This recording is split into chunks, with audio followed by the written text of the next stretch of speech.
আমার আবৃত্তি ওখানে আবৃত্তির মতো নাটক করো, কিন্তু অভিনয় যখন ফিল্ম করবে বা টেলিভিশন করবে তার মাপটা বোঝো। সেই মাপটা একমাত্র বুঝতো বা বোঝেন এখনো অব্দি 4টে জায়গাতেই সফল একটা মানুষ, তার নাম সন্তু মুখোপাধ্যায়।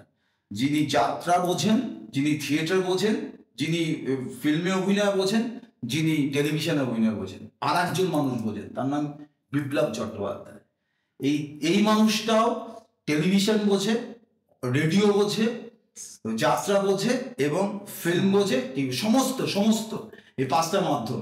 তো এই লোকগুলোকে না কানে কানে নিয়ে শুনতাম কে কিভাবে বলে।